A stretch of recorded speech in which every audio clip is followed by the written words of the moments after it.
The words that are spoken are mine. May the message that is heard be thine. Amen. Amen. Please be seated.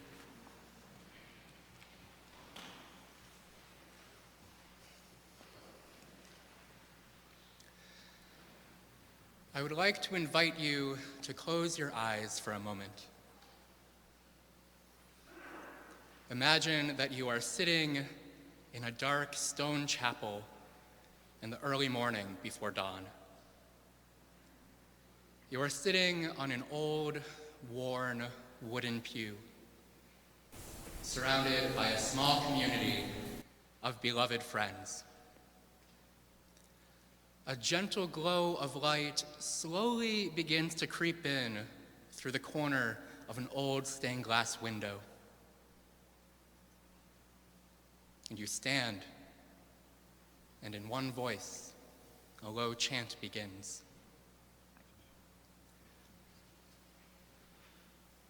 Arise, shine, for your light has come, and the glory of the Lord has dawned upon you. For behold, darkness covers the land, deep gloom enshrouds the people. But over you the Lord will rise, and your God will be your glory.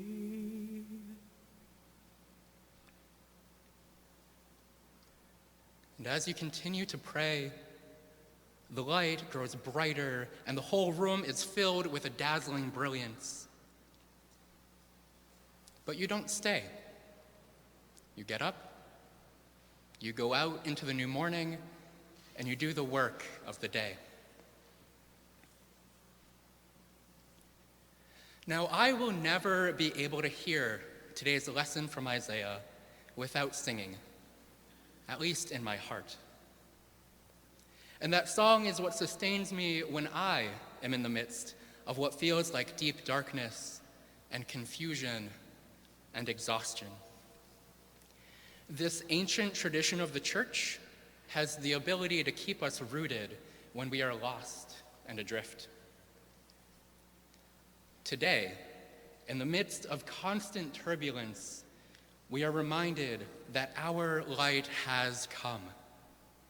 Our light has been continually unfolding and moving outward from that moment when God first said, "The light is good." And this morning, we hear anew the stories that we have inherited from countless generations of ancestors and storytellers. Across time and across place. And we have been given a gift today. We have been given a gift just as the child Jesus and his parents were given gifts by the wise ones. But this is not our gift alone. This is a gift that comes to us through a long history of the interaction between the human and the divine. In her book, Light of the World, renowned Jewish New Testament scholar Dr. Amy Jill Levine reminds us of Jesus' connection with the Torah and the prophets. She also calls us to pay attention to the Toledot, that genealogy that opens up the gospel according to Matthew. Yes, Jesus is the son of Abraham, the son of David, and the son of Joseph. He is the son of a long line of good Jewish men. But he is also the son of Rahab, the Canaanite, of Ruth, the Moabite, and Bathsheba, the Hittite. All of these tribes have a long and complicated and messy family history. They are the others that we don't like to talk about. They were Gentiles. They were these women who had overlooked and seemingly insignificant stories. That's the family secret we don't want to talk about. I can't be authentic because people might whisper. But because of these unlikely and socially unacceptable relationships, we know Jesus. Because of these stories of our ancestors, light has shone upon us, and we are to inherit and carry that light into the world as participants in the continual unfolding of God's self-revelation in our communities, no matter how small. It is not the holy city of Jerusalem that the wise men see the glory of God, but it is in the small home, in the small town of Bethlehem, out in the countryside.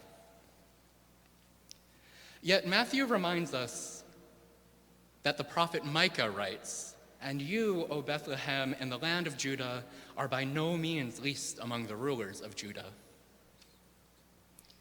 Well, I say to you today, Cathedral of Christ Church and Diocese of Western Massachusetts, in the land of New England, are by no means least among the dioceses of the church. This little diocese is helping others to arise and shine, for we know that the light of God has come. The gifts of partnership that we engage in are by no means any less honoring to God than the gifts of gold, frankincense, and myrrh offered by the wise ones. Through the Epiphany and baptism of Jesus, we are called to continue the work of building partnerships across social boundaries. Our late Rabbi Mark was one shining example of the dedication of this cathedral to those border-crossing relationships. May his memory be a blessing. May the stories of the Gentile women and the Magi inspire us to go on journeys to find God in our neighbors. May the work of building bridges and walking together and the Route 9 Coalition continue to shine across this diocese. May each missioner uplift and support the work of the people throughout this Commonwealth. May Gideon's Garden and the Veterans Lunch and Good News Gardens and Big Blue continue to show forth God's glory in the gifts of good food. And all of you, may you continue to be in authentic relationship with those we label as other, to shine forth God's glory. And as we come forward to the altar and then back out into the world, let us sing together, "Arise, shine, for your light has come. Arise, shine, for your light has come." As we continue to walk with God, who calls us to co-create a network of partnerships across this region. Arise, shine, for your light has come.